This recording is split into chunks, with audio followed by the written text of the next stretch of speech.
Hold on. Hey, keep it coming. You okay?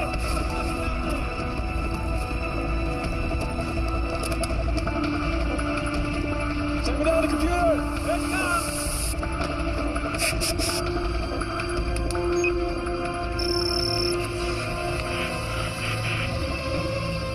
My name is Richard Lieberman. I am the scientist in charge of, I was the scientist in charge of Yellowstone Volcano Observatory.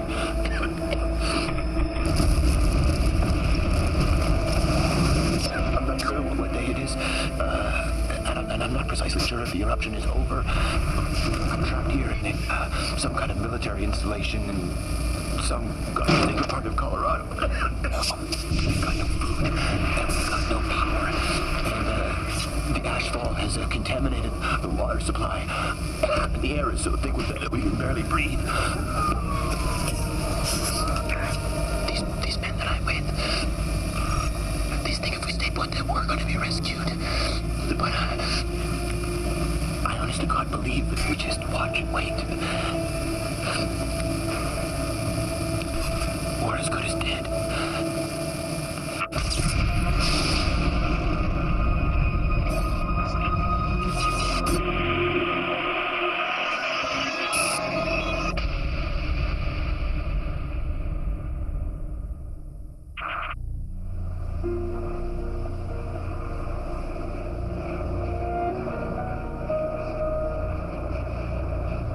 Before it all happened, many visitors to Yellowstone were blissfully unaware that it was volcanic. After all, where was the cone-shaped volcano, like Mount St. Helens or Vesuvius? They didn't realize that they were actually standing on top of it, that beneath their feet was one of the largest volcanoes in the world. The truth is, we were only just beginning to understand the workings of the park ourselves.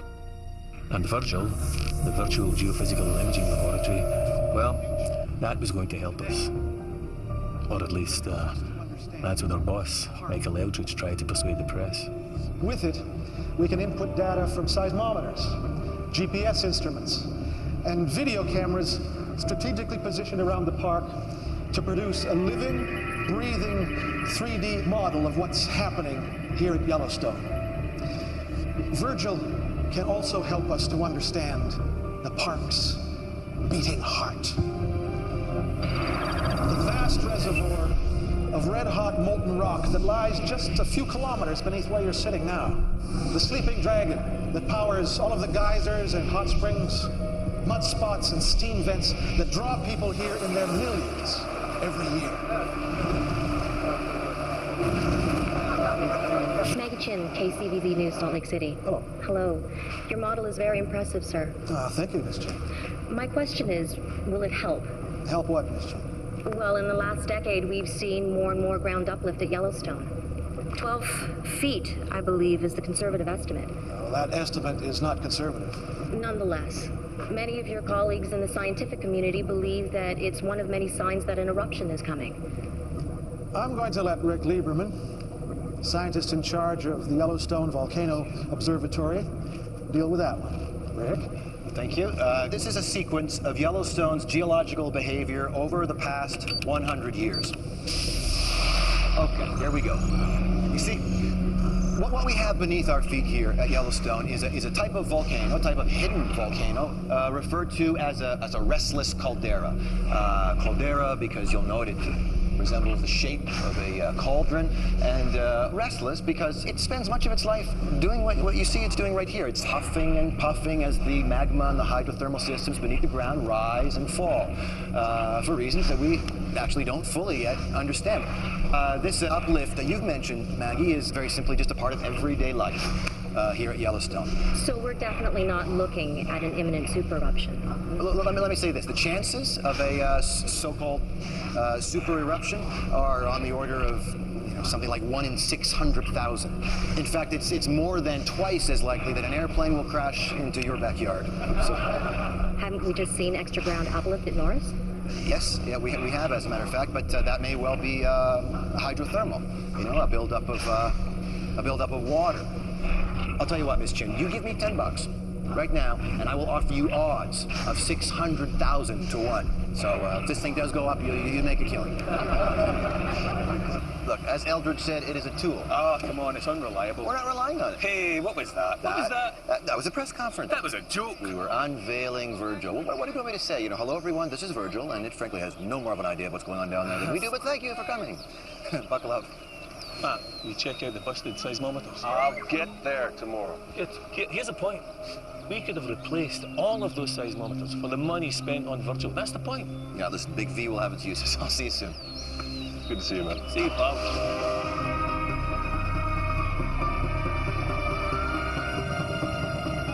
Listen, I need the coordinates of the Taiwan quake. Yeah. Kaohsiung region. Yeah. Hey. 5-7. Yep. 3-3. Okay. This thing takes up far too much space, you know.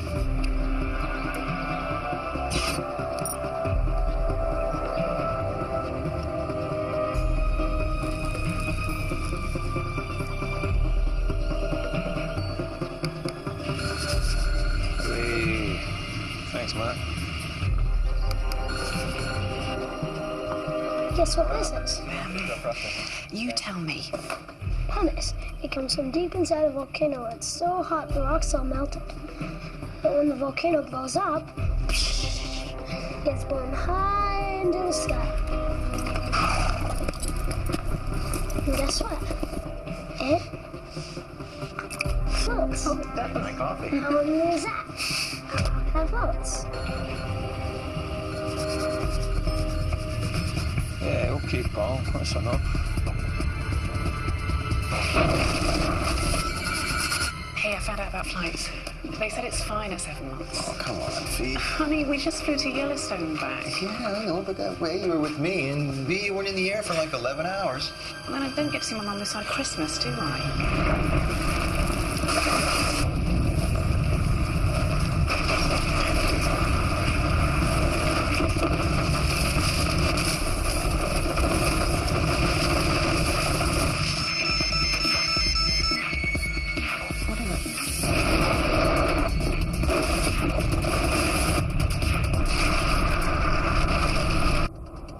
We got a quake. What? I'll call you. I'll see you guys soon. This is Matt. What's the damage? Some broken glass. I'm sure nothing major. Okay, what do we got? Be in touch. 7.9. 10 kilometers beneath the South Arm Fork. Okay, I'm running a simulation. 6.9 at what? 10 kilometers beneath the South Arm Fork. That's confirmed, 6.9. Standing by for more data.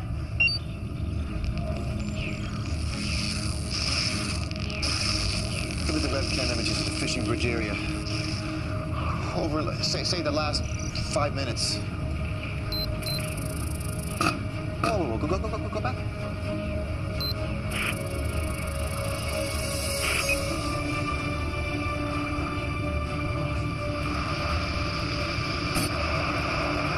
Tell Matt he needs to get to the other end of the lake. Where are you gonna be? I'm gonna be in my office.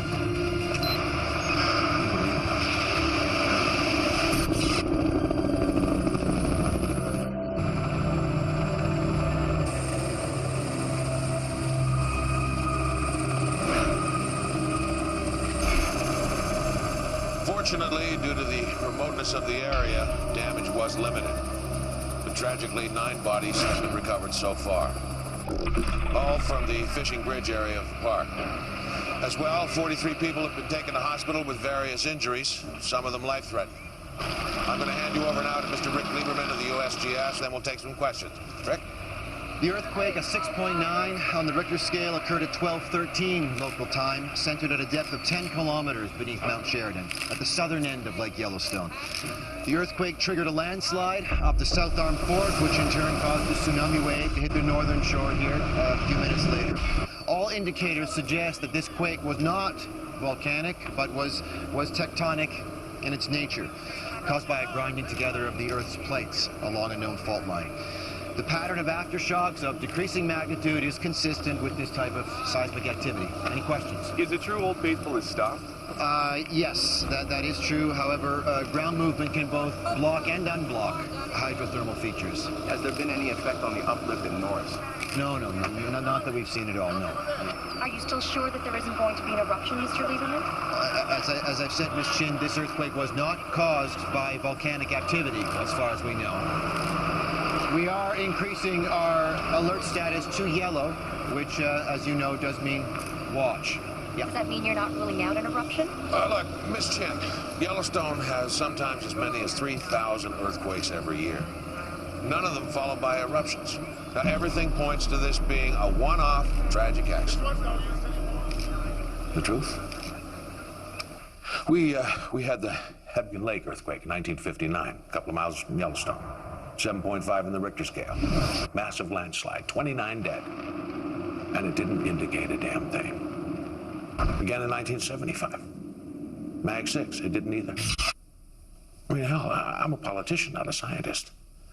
The USGS guys tell me it's another Hebgen Lake. I gotta take their word for it. You know? You go on the available facts. Problem was that, with a place the size of Yellowstone, we didn't have all the available facts.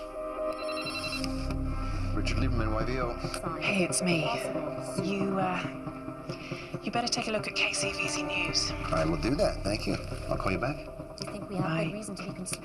Maggie, I think that we ought to make a clear distinction between a regular volcanic eruption and an eruption.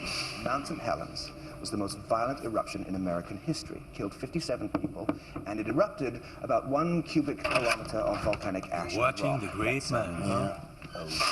Now let's say that this cube here represents the amount of volcanic material ejected by Mount St. Helens. Now, in volcanic terms, it's a tiddler.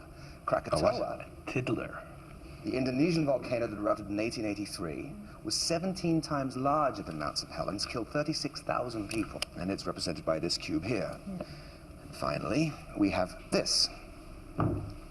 This is 2,500 times the size of Mount St. Helens. This is a supervolcano. This is currently sitting underneath the ground at Yellowstone Park. And when was the last time one of these super eruptions happened? About 74,000 years ago, in a place called Toba, on the other side of the world, Sumatra. Now, the volcanic eruption there was so vast, it created a volcanic winter, plunged the world into darkness, and all but wiped out the human race. Missed one, though, didn't it? And Yellowstone has produced eruptions on this sort of scale before? Oh, yes. 3 times in the last 2 million years. And you think that the activity that we're seeing there right now may indicate that it's about to happen for a 4th time? Oh, God. Yes, I do believe that these events are cyclical. 3 caldera-forming eruptions in the last 2.1 million years means, on average, 1 eruption every 600,000 years. And we haven't had an eruption like that at Yellowstone for 640,000 years now. In other words, we're overdue. No. Yes, I believe that. Jeez. I believe that the warning signs are there, if you care to read them. Thank you, Dr. Wiley. You are. Thank you, Dr. Wiley. God. I know he's your brother-in-law, Rick, but the guy's a total numpty. That's not a good thing, right? No, that's not good, no. Is there or is there not a magma chamber underneath Yellowstone National Park? Yes, Kent. Yes. And is this magma chamber of sufficient size that if there was an eruption there, it could potentially be rated as a super eruption? Exactly. Well, I'm not saying that there will. I'm saying that there's a chance. No, what you said on television was overdue. Do you know that's what you said? Overdue, you said. Caught up in the moment, I expect. Well, you and a few million other people, I guess. Hey, let's not do No, sis, I have a legitimate scientific viewpoint. He thinks he's the... Have you ever actually been to Yellowstone? It's not necessary. Your excellent website provides all the data. I just interpret. Oh, you misinterpret. That's what you do. Can we not do this now, please? All I'm saying is you do not go on television and create a mass panic over one potential scenario just in order to sell a book. Oh, come on. You don't go on television and tell everybody that everything's going to be just fine when you know damn well it might not be. Kenneth? No, but just... No! Both of you. I said not now. I'm sick of this. Do you have nothing else? You haven't seen your nephew in over a year. Sorry. Hello, Will. How's school? Seamless. Sorry. When I first met Rick, he was a geology student, part of a team studying Yellowstone Lake. They discovered this enormous 2,000-foot-long bulge beneath the lake. Everyone got very excited about it, and the press got hold of the story and convinced a lot of people that Yellowstone was going to blow. It created this huge panic, and then nothing happened. Made Rick very cautious about what he said in public. You know, when he got the job as scientist in charge, he paid even more attention to what he said. So, it's a boy, right? Little boy dragon. And with a new feature. Show me. Some sort of anomaly above the magma chamber just below Firehole Creek Basin. Yeah. Could be water or gas. An intrusion of magma through a fault line opened up by the quake, right? Yeah, impossible to tell till we get a clear image. Oh, thanks. We're still processing all the data from the Chaos Sunquake. Oh, God, that was days ago. Yeah, I know. Listen, Matt's found a section of dead pine to the northeast of Sour... You got a visitor. Hang on. Northeast of Sour Creek Dome, along a ring fracture of the Caldera Rim. CO2 or heat? CO2, suffocating the roots. The magma's only 2 to 3 kilometers deep at that point. Yeah, or less if it's rising.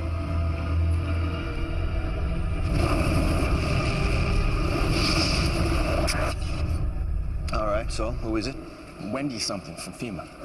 Wendy Rice? The undersecretary in charge of the Federal Emergency Management Agency is here. You told her to wait in my office? You're fired, Dave. You can't fire me. Yeah, you're lucky that's true. I'm sorry. Ms. Rice. Hey, you've caught me off guard. Sorry. I'm Richard Lieberman. Yes, Rick, I recognize you from the television. Oh. Just call me Wendy. Thanks. Well, sorry about the mess, Wendy. No problem. It's been a busy couple of days. Please sit down. Yeah, I'm just going to cut to the chase, Rick. I want to know if we should be worried about this.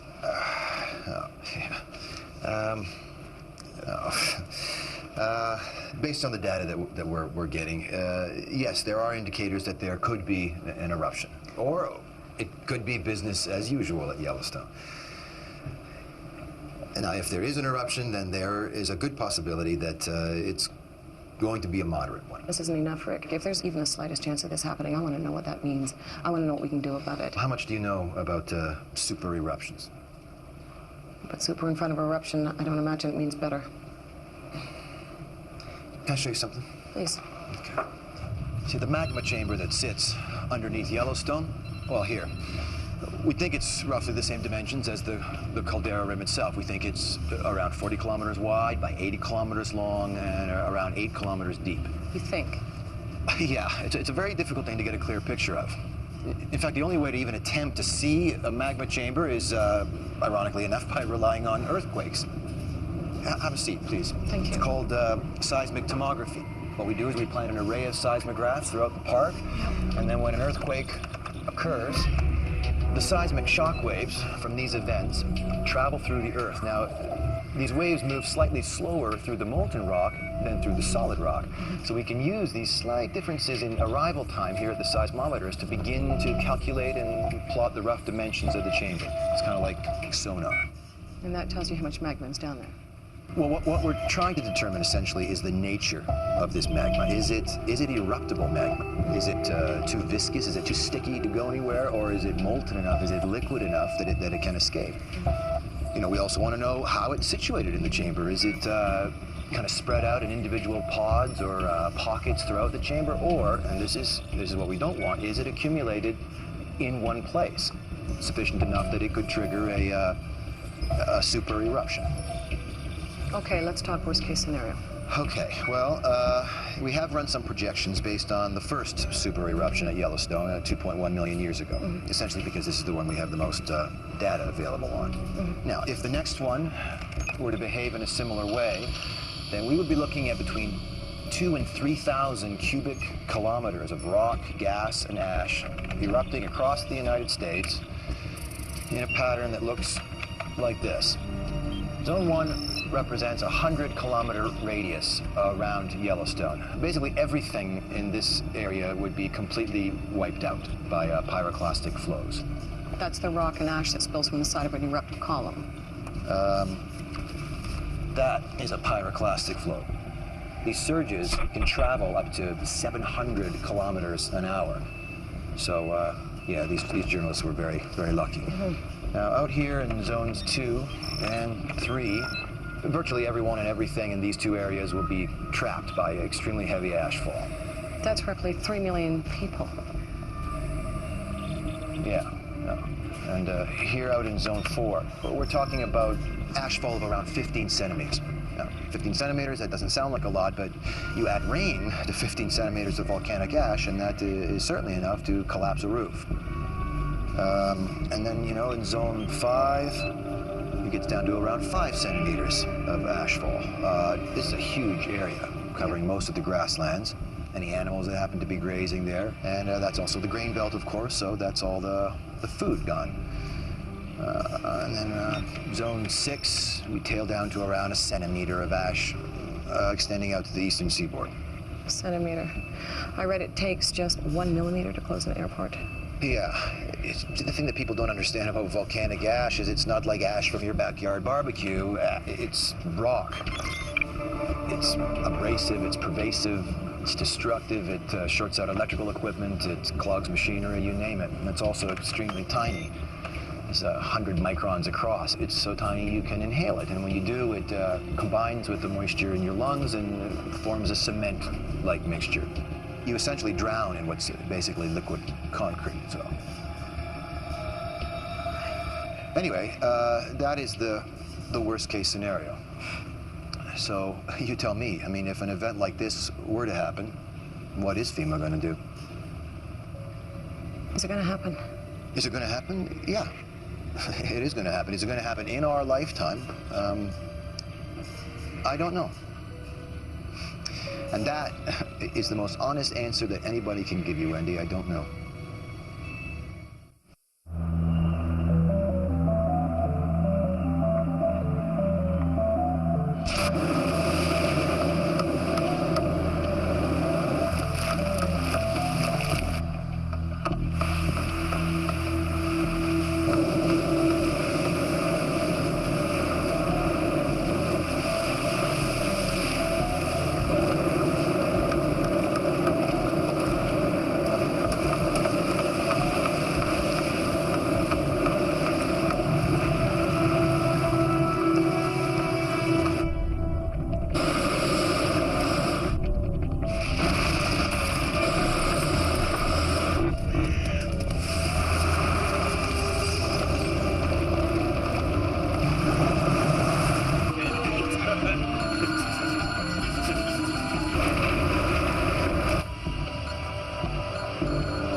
Stations, they establish an exact location.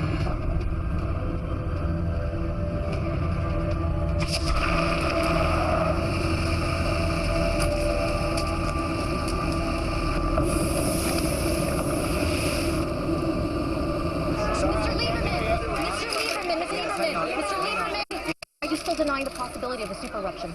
Norris, as I've said to you before, Miss Chin, Norris was a hydrothermal event, and by no means a surefire indicator of volcanic activity. And certainly not on the scale that you are referring to. Nevertheless, we have issued a code red warning because we don't take these things lightly. Yes. Daddy. Yeah. He's getting famous. But you can't rule out a super eruption, can you? Looks hot. Twice as likely as an asteroid strike, according to some experts. And half as unlikely as being struck by lightning, Miss Chin. And how many of us lose sleep over that? That's all the time we have. Thank you. Thank you very much. Too much politics, not enough science. Okay, we ready to run this simulation? Let's do it. All right. So what I'd like to do is run through a couple of potential scenarios here. Hey, Rick, we've got another quake just over a mile south of Norris. Okay, how big? 1.9. 1.9, okay.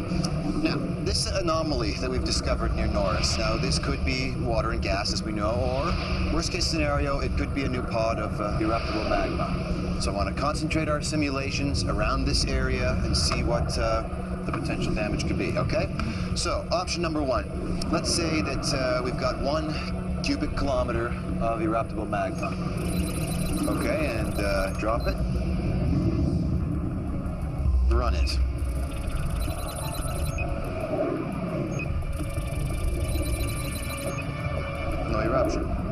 option 1 seems not. All right, then let's keep all the other parameters the same, but increase it by 5, so we'll make it 5 cubic kilometers.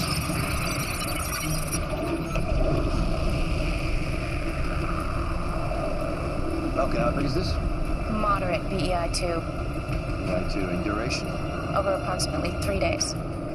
With that amount of magma, it could have been a lot bigger. Okay, let's increase it by another factor of 5 and make it 25 cubic kilometers. Okay. Whenever you're ready. BEI5. Mount St. Helens size. Right.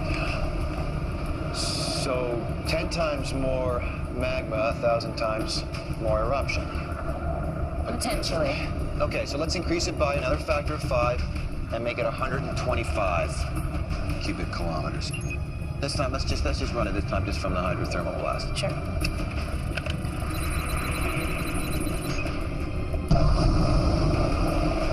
BEI5 again.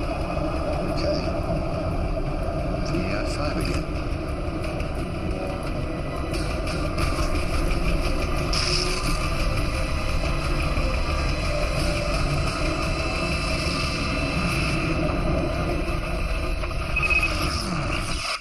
Whoa. What happened? Computer glitch? Okay, tell me what we just saw. All right, I'll say it.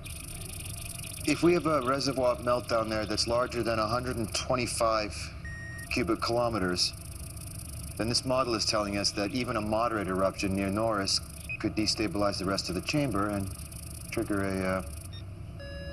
BEI8. Super eruption. That's great, great.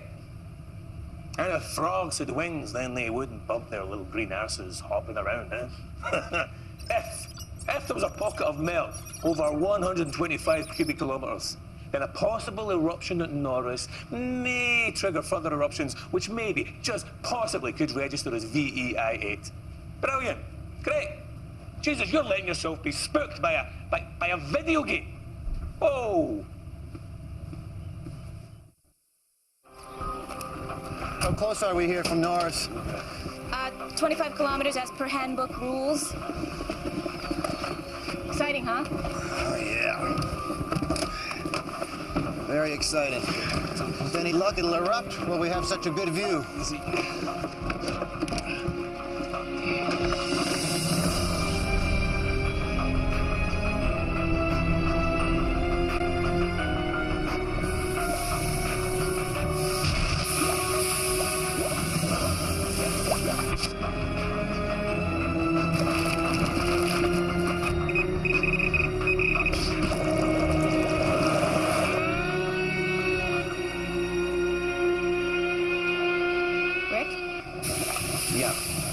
Nancy, you better get up here right away.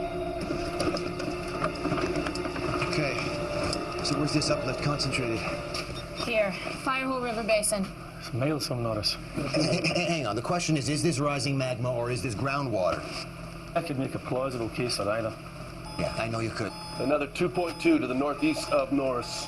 That's the third today. So, we got another swarm coming? I need the SRI data for the entire park. Can we get more instrumentation down at Firehole River Basin? If we steal them from elsewhere. Well, steal them. To a geologist like me, there is only one surefire sign of an impending eruption, and that's harmonic tremor. That's a seismographic reading which indicates that magma is on the move. Even then, though, even when you see one of those, you can't tell how big an eruption you're looking at, but you know that it's coming. Well, on the 26th of June, for the first time, we saw just that. We saw harmonic tremor. And where is it? Norris. Rick, do you want to suggest a change of alert? Yeah, you know, another red, it's going to create more panic. This is as sure as we get. I know. This is imminent now. I know. You want me to plug the data into Virgil? And find out what... Hang on. No, really, please, and find please. out what... Let's do that and just see if it can Christ. Look, there's going to be an eruption, okay? We know that. I don't need you to tell me what harmonic tremor means. So no, you need to advise her not green to the red status, and you need to let people know. Okay, so if I upgrade to a red, everyone's going to think that we've got a super eruption on our hands, and I am not going to be held responsible for some kind of mass panic. Oh, wait a minute, it is our responsibility. No, shut up, Dave. It's our job, it's our duty to let people know, to tell them what we know. So get your ass off the fence. Well, and you tell me, well, going on TV and telling Joe Sixpack that the end of the world is nigh, you tell me how that's going to help this situation. What do you think our purpose is here? Okay, listen, I will brief FEMA and I will brief the state, but just before they evacuate the whole of America, they're going to want to know how big the thing's going to be. Well, at least the ship's got a bloody captain.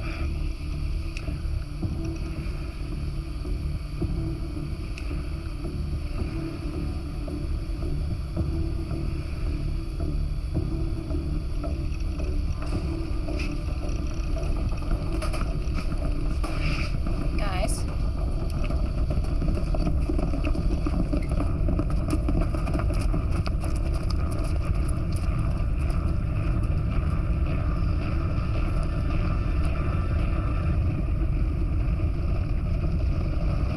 This is gonna be big.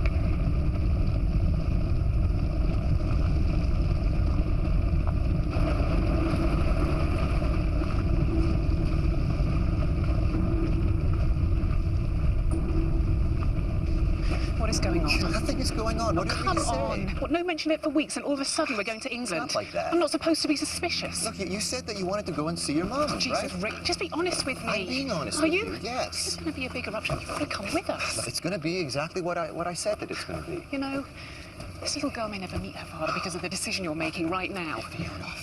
Come on, we all believe that this is going to be a moderate eruption. And yeah, things are going to go, well, you know, a little crazy in this country for a while because everyone's nervous right now. God, Rick. That's why I'd just be happier if you both were in London when all that's going on. And then when things calm down, then I'll come and I'll see you. Can I go on the plane now? Yes, you're going to go on the plane now. You take care of your mom, okay? Okay. You call me when you get there. I will. Get on Love the you. plane. See ya.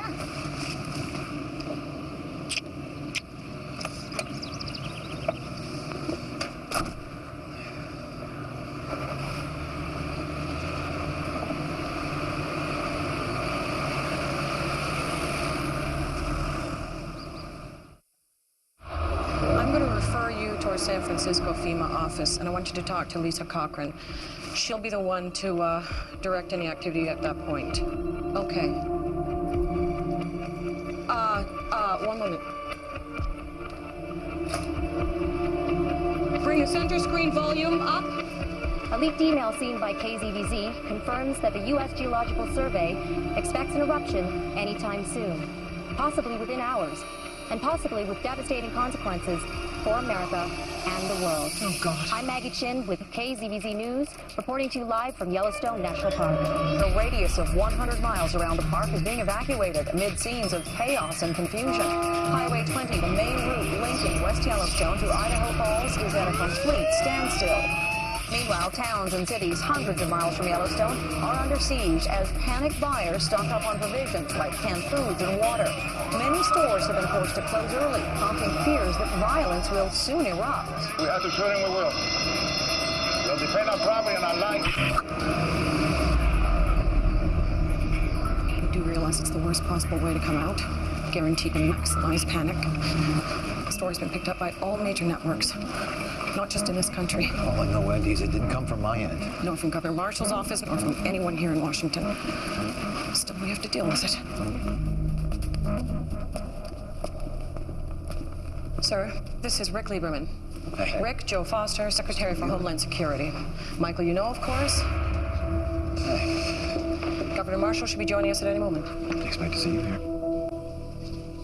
Hello, everybody. Billy, glad you could join us. My state's about to be vaporized. I thought I should attend. Rick, please have a seat. I'll get straight to the point. This leak hasn't just caused chaos here, but around the world. Well, it certainly didn't come from USGS. Nor FEMA. Yeah, all right, people, the buck is well past. Wherever it came from, the media have got hold of it, and now we have got to address it. So, Rick, what I'm going to ask you is very simple. I need you to make a statement ruling out the possibility of a super eruption. ruling it out. Nothing bigger than Mount St. Helens. People would accept that, and it's what the evidence suggests. I can't. I beg pardon? Well, I'm sorry, I can't say that. Why the hell not? Because our computer model now suggests that even a small eruption could destabilize the magma chamber and trigger a super eruption. Rick, I understand that, but you're talking remote possibility. No, I'm talking about... What I am talking about are hard facts. Fact 1, there are food riots. People are fighting each other to leave the country. Fact 2, the dollar is on its knees. Wall Street has crashed. Your country is going down the toilet, and you're telling me you're not prepared to make a statement to help stop that? Please, with all due respect, sir... Governor Marshall? Rick, every highway, every interstate in Montana, Wyoming, Utah, Nebraska, the Dakotas, Iowa, and Nevada is turning into a damn parking lot. Everybody's trying to get the hell away from Yellowstone. Nothing's even happened yet. Yet. But the point is, Rick, even if the worst does happen, clogging up the roads, screwing up the airlines, it's not going to do any of us any good. I appreciate that, Wendy, I do. But until I have something definitive, please don't make me make statements that are contrary to... You know as well as I do that harmonic tremor can stop as well as start. Mike. It's your responsibility. My responsibility is to tell the public and the landholders what is happening at Yellowstone. You know that. You used to know that. Actually, Rick, as a federal employee, your responsibility is what's best for the country. Now, you have evidence of an eruption, but, and I've heard you say this yourself again and again, chances of a super eruption are virtually zero. No, you are right, but... Then I really don't see what the problem is here.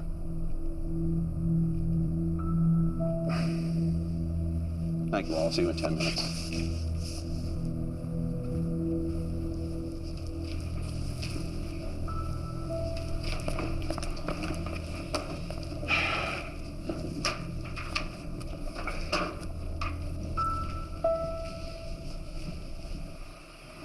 Well, tremor's strong and constant.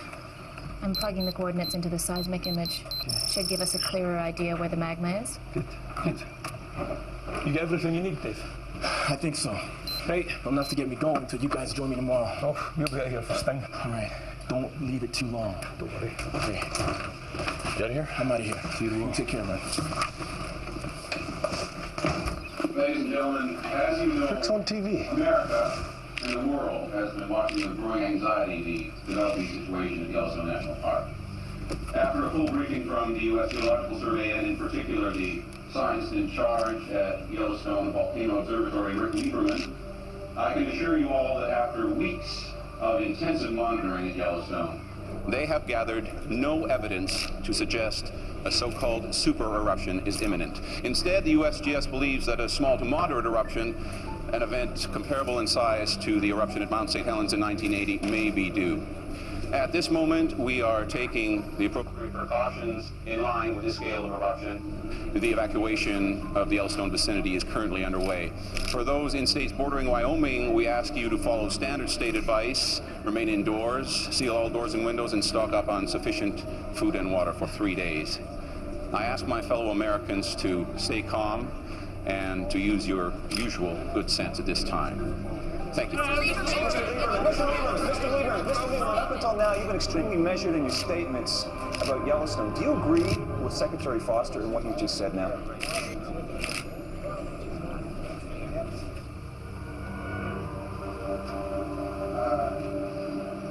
Yes, I do. Thank you.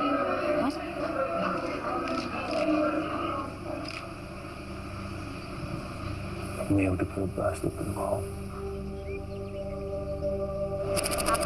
Flight HA356 to San Francisco. Hi. Towards the rear of the plane, left-hand side. Boarding pass, please. To left-hand side, sir, towards the rear of the plane. Okay, thank you. Hi. You sitting up here? Hello there. No, I'm back there. Important business in Washington, and USGS has you sitting in the back of the plane. I recommend a sweet publishing deal. A TV star like you. Yeah. Oh, yeah. I take it you had a gun to your head this afternoon? Yeah. Well, you could say that. Fiona and William? Oh, they're on a plane to London. Oh, see ya. Hello there.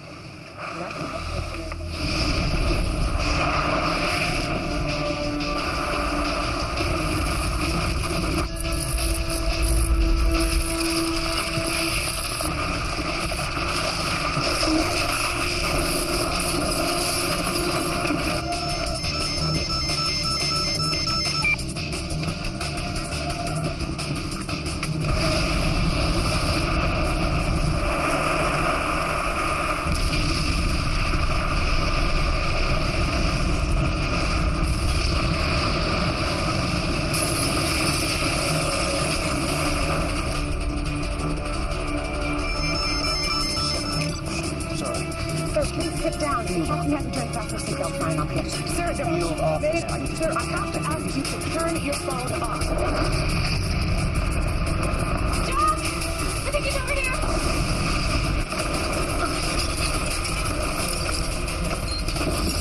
Don't touch my arm!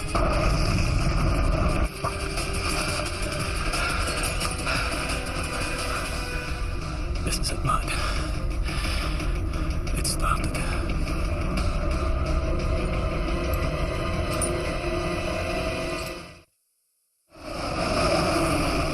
Turn your phone off. My name is Richard Lieberman. I'm the scientist in charge of Yellowstone Volcano Observatory. I'm receiving news of an emergency here that could affect the flight path and safety of this aircraft. Oh my God, has something happened? I need to speak to the captain, please. Okay.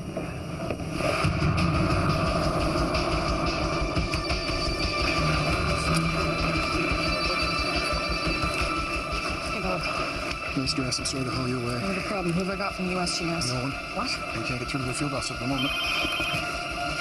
Hey, Dave. Michael Eldridge is on his way over. Is this vac imagery all we have on this? Yeah, and it's only a projection. What? Okay, Air Force, I need a plane up there as close as they can get taking a look at this thing. Let's brief the White House on what we know so far. Dave, get VAC on the line. I want to talk to Governor Marshall in Wyoming, Joe Foster at Homeland, and keep trying the Yellowstone field office. And Bob, please get me something else to wear. Sure. Mary? You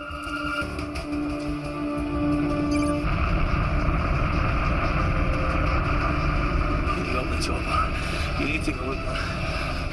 You need to see what's going on. Make contact with Dave. Let him know what's happening. Go. Okay. There are two kinds of volcanic eruptions, red and gray. In a red eruption, the magma, it's actually called lava when it's erupted, flows freely from the ground. You've seen it on TV, this slow-moving flow of molten material. It's damn destructive in its own way, but slow. Very slow. You can literally outpace a lava flow without breaking a sweat. Not so with a gray eruption. What you have there, you've got magma trapped by overlaying rock, okay? The pressure builds and builds to the point the whole thing blows. The magma under pressure turns to foam and gas, which bursts upward in a vertical column at twice the speed of sound, 50 kilometers up into the stratosphere.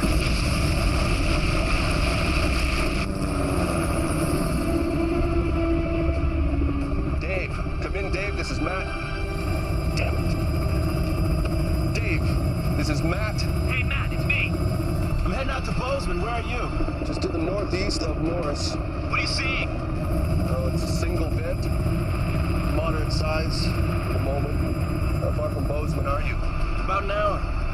Okay, listen. Rick is on his way back from Washington. We got shaken up pretty good back at the field office. It's completely down. What can you do for us? I'll be up and running in 30 minutes.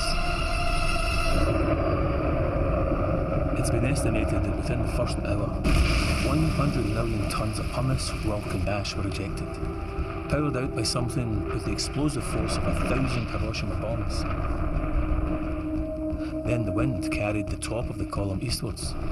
Within an hour or so, pumice and ash began to fall in towns hundreds of miles away from Yellowstone. Cody, Billings, Idaho Falls, Bozeman, where Dave was. Can you give me a hand? I just got a few things in the back of the truck to unload. What's left? Rick, it's Dave. Dave, listen. How's this seismic activity? This is a triggered an eruption. Yeah, Matt said it's a single vent. Okay. Dave, I need to determine the size of this vent. I need to do that as soon as possible, all right? All the equipment's down, and Matt can't get a clear view from the chopper. Just put that down anywhere. I'm booting up a link to... Please, tell me you have a high-speed data port. Oh, yeah, it's right over there. Oh, thank God. Thank you. Sorry, Rick. Yeah. I'll have a satellite uplink in a few minutes. Should be able to see the ash cloud, and I'll patch in the back. Okay, listen, Dave, I need you to talk to Michael Eldridge in Washington, okay? Get a hold of him, just, inform him about what's happening, and tell him that we need him to declare Red Level 3 emergency, all right? You got that? Red Level 3. I got it. All right, and if this vent gets any bigger, anything else opens up, then I need to know about that, Dave. Will do, boss.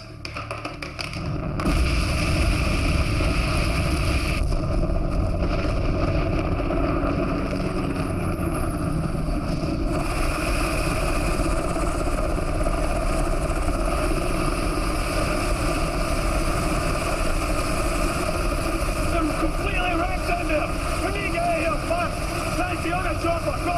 Me, why? Because I say so, go! No, you're hurt, Doc. We'll take the truck. You go. You go, you need a doctor! I say, Master, I say!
Just getting reports, unconfirmed so far, of a major volcanic explosion in Wyoming in the United States.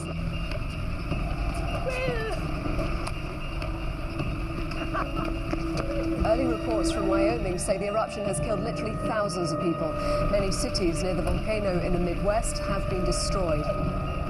Authorities now fear a humanitarian catastrophe on an unprecedented scale.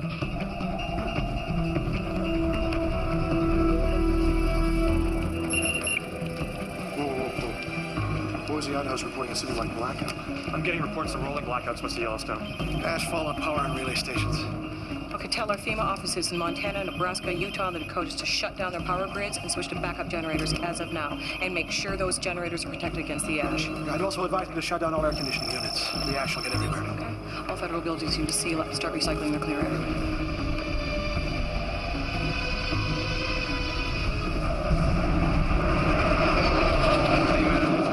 Trigger 2, over. Go ahead, Trigger 2.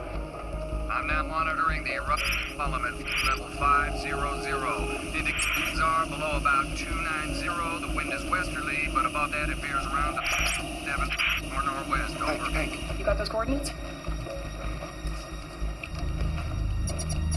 290, the wind is westerly. Oh, man. It's directly across major commercial air routes. Hank, I want all airspace across the central USA cleared and put east and west coast on standby. Michael, where is your guy? I need him here. Rick Lieberman? Yes. He's in there somewhere. He was flying back tonight. Okay. Anyone need some blanket? There you go.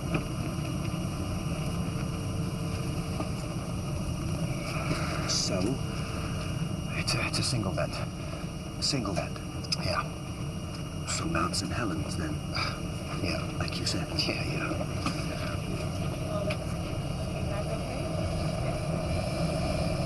What's that? Come on. That smell. Sulfur.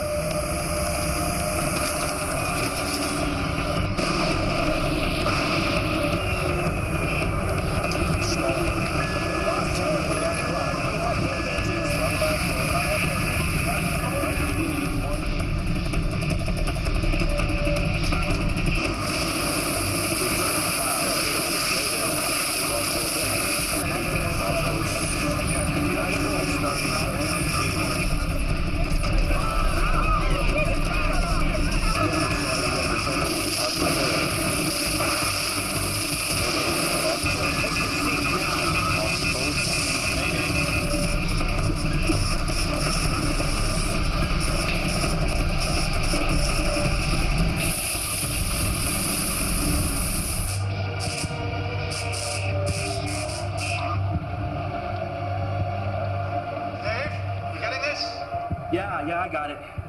Does the guy have a zoom? Can you get him to zoom in? Trigger 2, can you zoom in?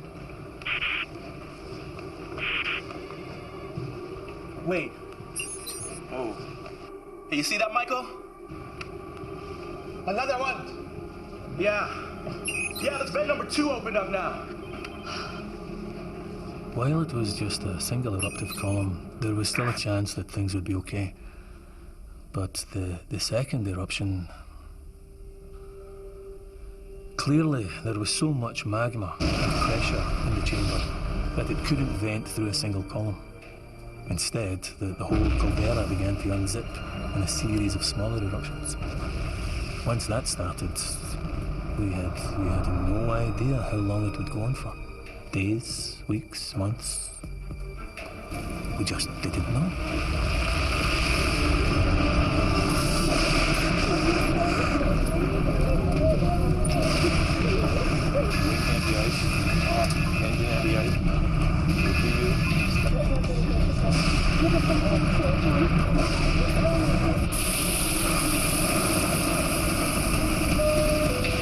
Ladies and gentlemen, this is Captain Frank. We'll very shortly be making a precautionary landing in Cheyenne. The ash cloud has blasted the cockpit window. We're landing blind. Off the back of the seat in front of you, clasp your hands under your knees.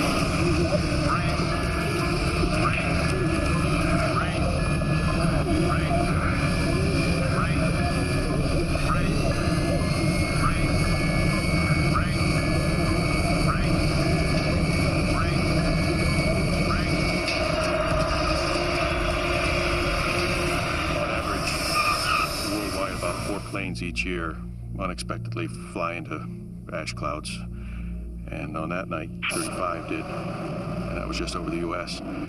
Flying into one of these ash clouds is worse than getting a dump truck full of sand thrown into your engines, because volcanic ash, well, it's rock. The ash melts over fuel nozzles, turbine, various engine parts. The really amazing thing is how often the engines survive and restart once you get back into clean air. So we were among the lucky ones. We got down in one piece. And by the time we did get down, no one else was taking off anywhere.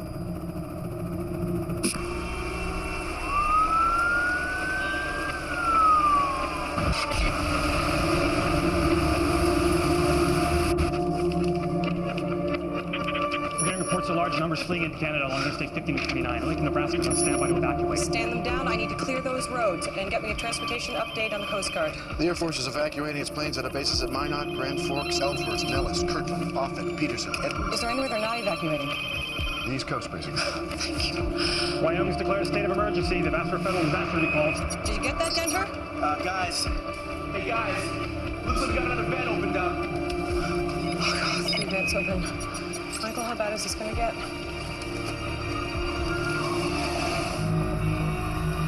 Find military installations. What are you doing? Hang on. Okay. There's a military installation about 4 clicks this way. They might have a comm links to FEMA. We're not gonna walk. We can't stay here, Ken. Not the trunk. No, Rick, for God's sake, Rick! It's volcanic ash. We can't go out in it. When Vesuvius erupted, the people of Pompeii stayed in their houses. How do we know that, Ken? It was preserved in volcanic ash. Right. We'd already seen from previous eruptions, Mount St. Helens, Montserrat, Pinatubo, we'd already seen that the terrible damage that even small amounts of volcanic ash can do. If it gets in your eyes, it can blind you. When it's breathed in, it will mix with the moisture in your lungs to form a suffocating cement. It's also unbelievably dense. Just 20 centimeters can collapse a roof, half that amount if the ash gets wet. Only people living within a 100-kilometer radius of Yellowstone had been evacuated. Everyone else, caught under the ash cloud, was in serious danger. Dave, are you getting this? Yeah, I'm seeing it. 2 more vents makes 5. I'd say the caldera's definitely opening up. What do you think, Michael? I concur with that.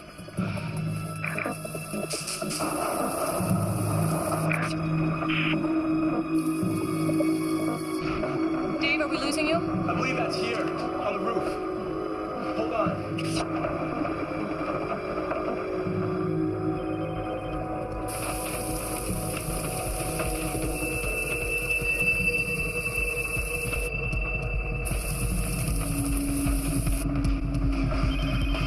Coming down hard. Dave, you gotta get out of there now. What? Go where? Well, you got a secret highway no one knows about? What about the people in the motel? Some have gone, but most are staying inside hoping to ride it out.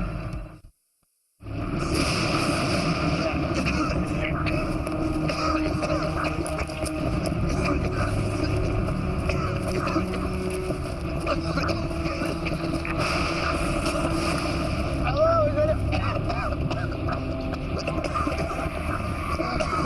anybody there?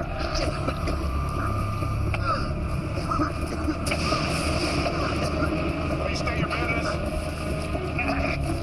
Yeah. My name is Richard Lieberman. Is your communication equipment working? Yes, sir, it is. You need to contact Wendy Rice at FEMA in Washington. It's Richard Lieberman, YBO. Show her on a second. Okay, she's here. Don't hang up. Wendy Rice. Let him in. Give him anything he wants. I found Rick Lieberman.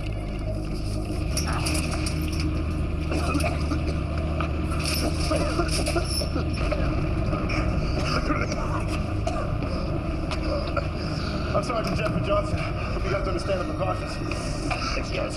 Thank you for letting us in. There's water downstairs. Thank you. After you guys.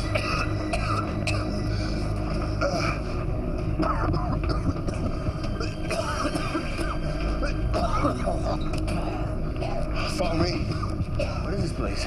It's an old Cold War bunker, sometimes used as a relay station for NORAD. Are you based here? No, sir, I just serviced the equipment. I tour all these sites, spent 2-3 days in each one. You've got food and water? For 5 days. For one, Matt.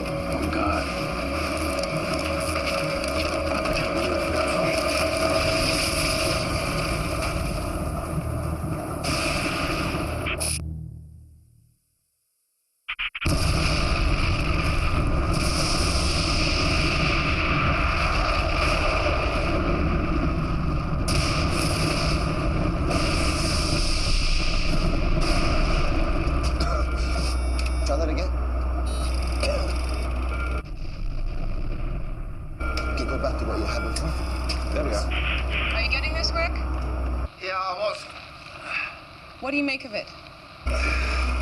Show me the satellite image. Mapping, bring up satellite. Okay, go closer. That's amazing. Okay, can you give me the thermal image?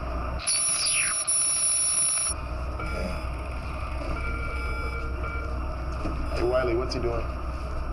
Gauging how big the eruption is. Trying to figure out how long it'll last. Well? Looks to me as if the various vents are beginning to define the rim of the new caldera. So I suspect that eventually they'll all merge to unzip themselves into a single massive vent.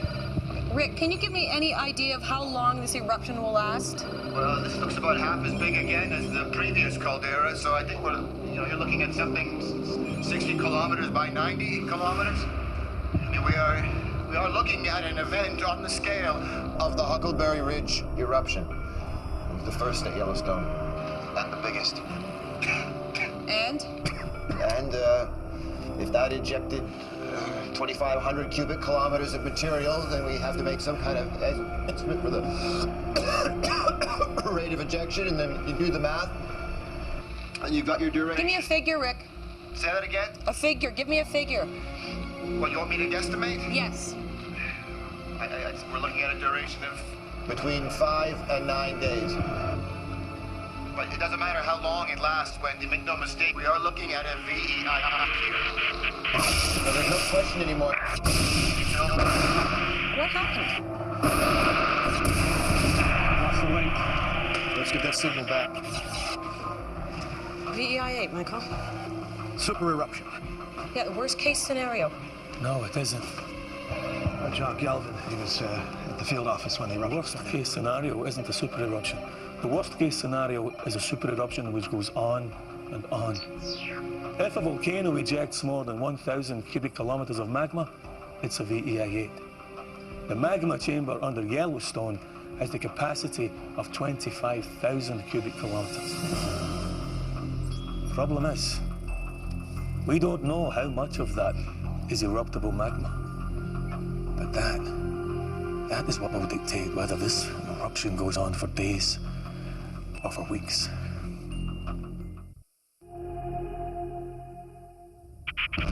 By day 3, the volcano showed no signs of slowing.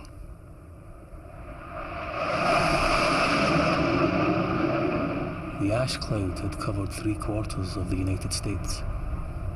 Cities like Chicago, St. Louis, Detroit, Minneapolis, they were at a total standstill. Roads, railways, airports were all closed. The power supplies failed. The water was polluted. Every day it moved eastwards by another 150 kilometers.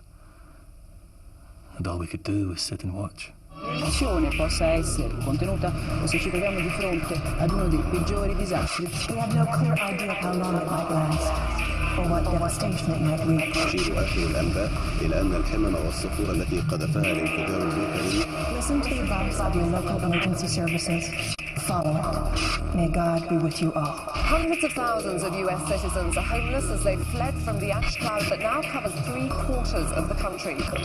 Thousands of others have been trapped in their homes, and the Federal Emergency Management Agency admits it could be weeks before they can get aid to them. Good morning, sir. Morning. Morning, all.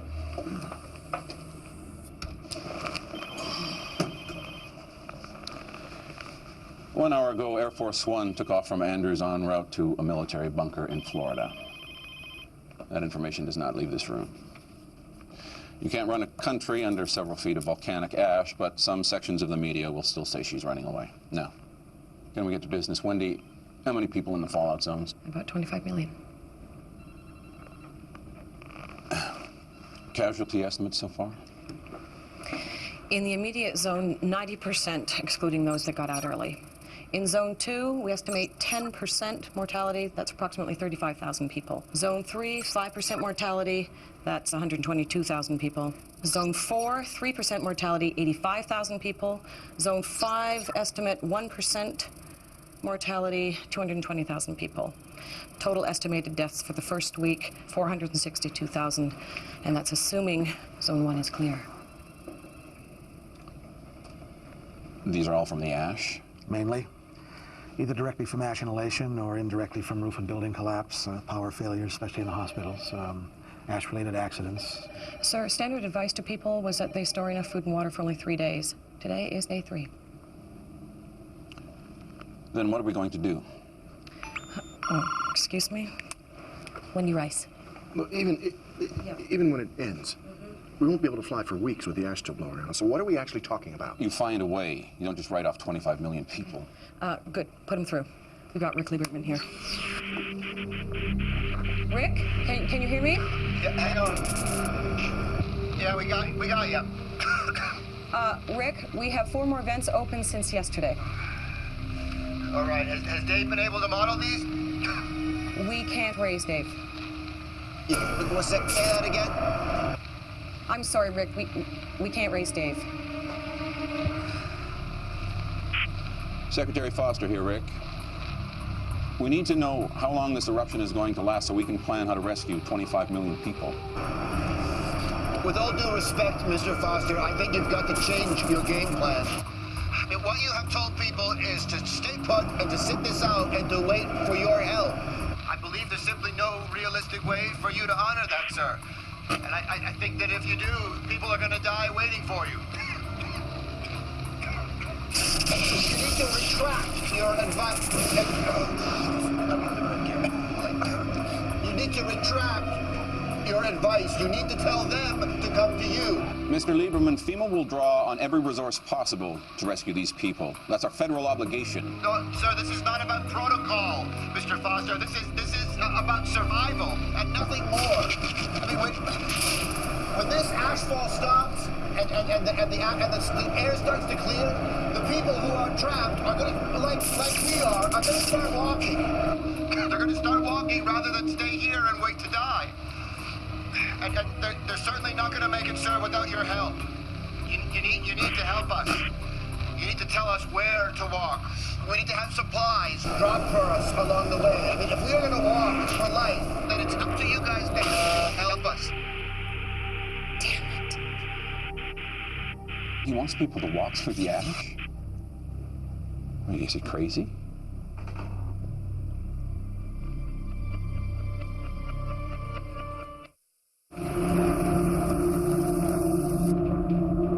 I just keep thinking, could I have done something different? Should I have done something different? Just been more decisive or stronger if I could have, made the call earlier. Maybe that would have changed things. Maybe that would have saved some lives. I guess that's up to other people to judge. And my family, it's them who will be left with the fallout. These men that I'm with, they think that if we stay put, that we're going to be rescued. But I honest to God believe that if we wait, if we just watch and wait, I honest to God think that we're as good as dead.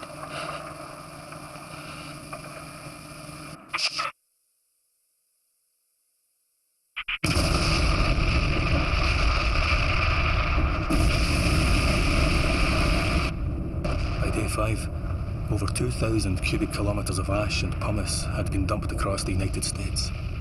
2,500 times more than the fallout from Mount St. Helens.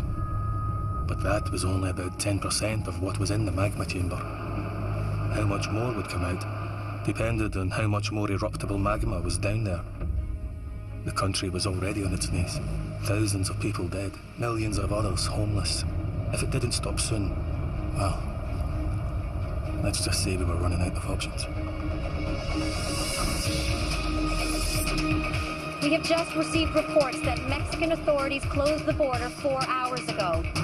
According to aid workers in the area, 3 million people have now gathered at the Mexican border, many of them without shelter, food, or money.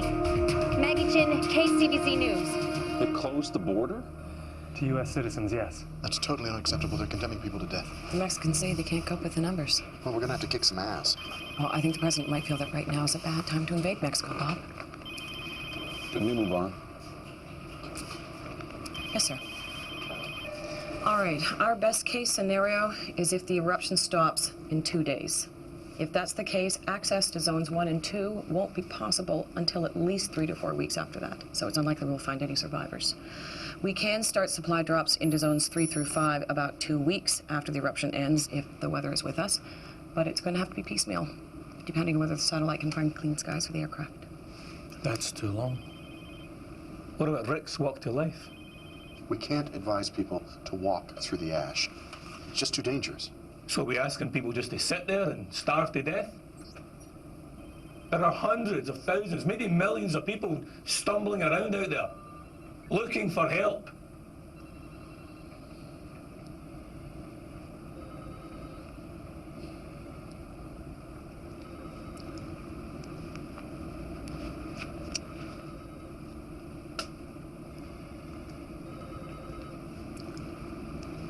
Sir?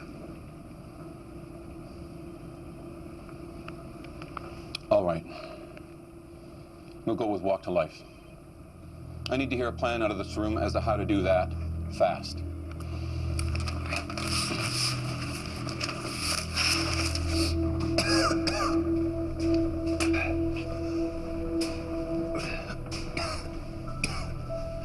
Well, it's still raining. Ash? Save the battery. We're gonna need it outside.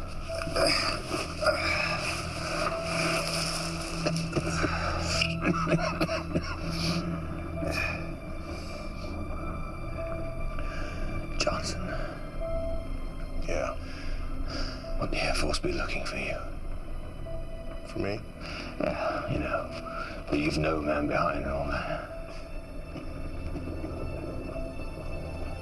That's the Rangers. So the Air Force does leave men behind? I guess. I should have joined the Rangers. Cheyenne's our best bet. We should head there. FEMA. FEMA knows we're here.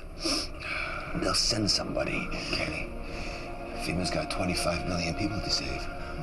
By the time they find us, we'll have starved to death. Not if we hate Johnson.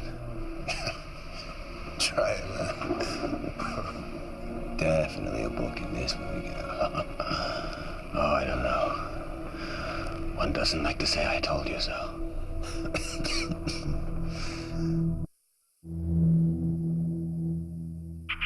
We assumed that when all events merged together to form a new caldera, then the pressure would drop and the eruption would stop. That was our thinking.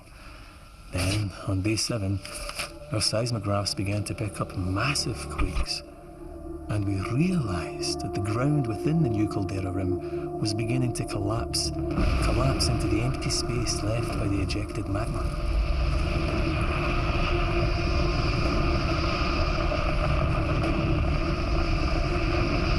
That's all the major drop points. The Pentagon has 45,000 pallets, 800 planes, and 560 choppers ready to go as soon as it's safe to fly. Information leaflets? With the ash jumpers and all the pallets. You need to see this.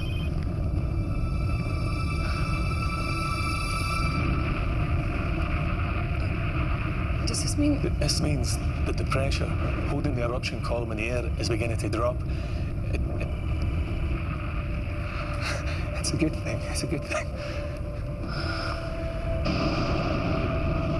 And now to the news that America has been waiting for. The end of the super volcanic eruption at Yellowstone National Park. At 9:17 a.m. local time, the eruption column began to collapse. Ocurrida en el Parque Nacional de Yellowstone, Wyoming, Estados Unidos, parece haber llegado a su fin. 这是整个火山爆发当中具有关键性的转折点。 Huge pyroclastic surges, which radiated out over 100 miles from the base of the column, overwhelming the U.S. Air Force drone that's been monitoring the eruption. Across America, the overwhelming task of trying to bring aid to the estimated 29 million people trapped by the ashfall begins. Authorities now admit it'll take weeks, if not months, to reach those trapped closest to the volcano. We're gonna head back toward the interstate and then turn north. Any abandoned vehicles we come across along the way, I think we should stop and check them for water in the washer bottle, food, anything we can use. Okay. How far? Outskirts of Cheyenne are approximately 25 kilometers. You know, I've got to say, Richard, this has been a crappy book tour so far.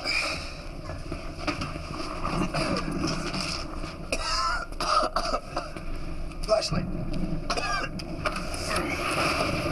Ready? Okay. Come on.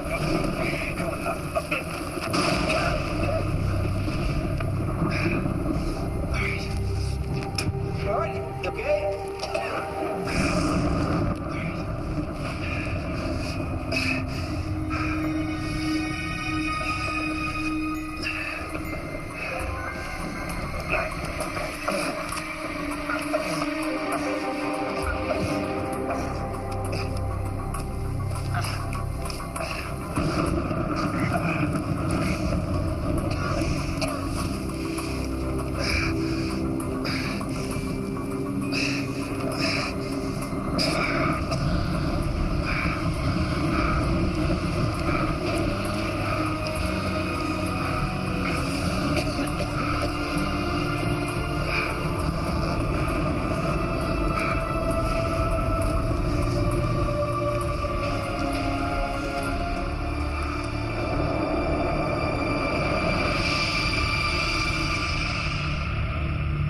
It used to be BC and AD, before and after Christ.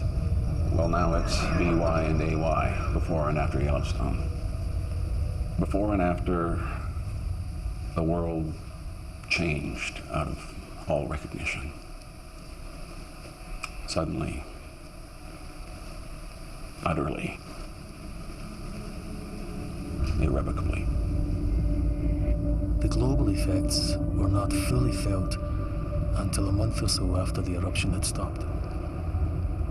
Billions of tons of sulfur dioxide ejected by the volcano wrapped their way around the northern hemisphere, cutting down the sunlight.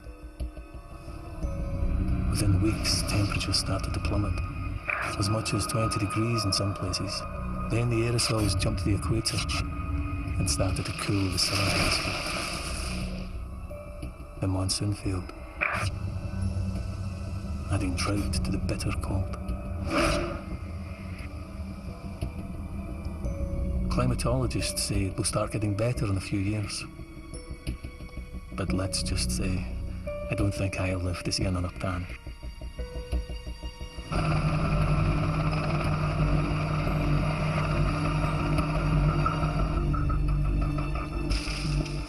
Clear up the scale of what we still have to do all this time on.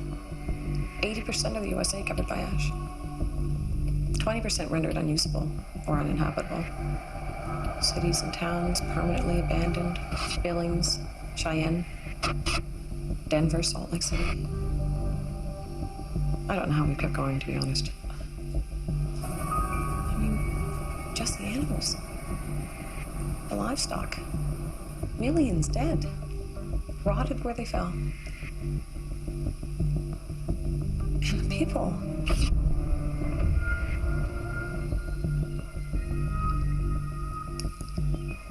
If it hadn't been for Walk to Life, 7.3 million lives saved. That was an achievement. And it was Rick's achievement.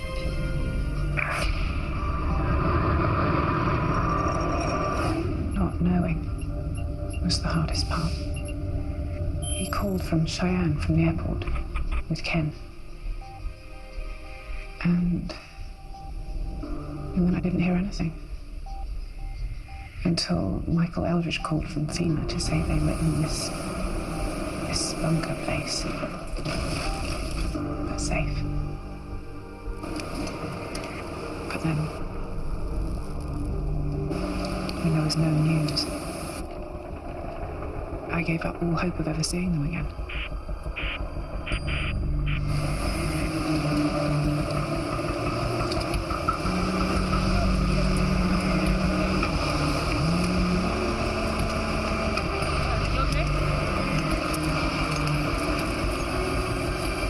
Sir, I believe this is yours.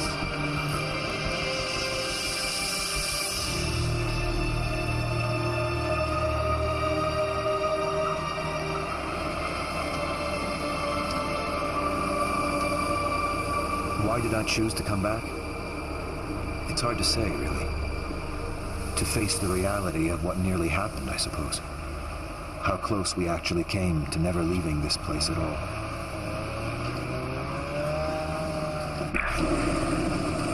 We were picked up in Cheyenne. And when the ash finally stopped falling, we were transported to Denver, where we waited with thousands of others for our turn to be rescued. It would be 3 months until the transatlantic routes opened up again, and I made it back to my family in England. But I soon realized I couldn't stay there.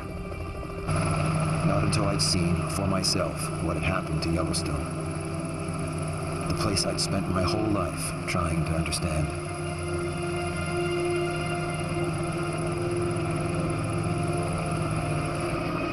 Things will get better. They will, eventually. Nature will recover. The world will recover. This, after all, is not only how life ends, it's also how life begins.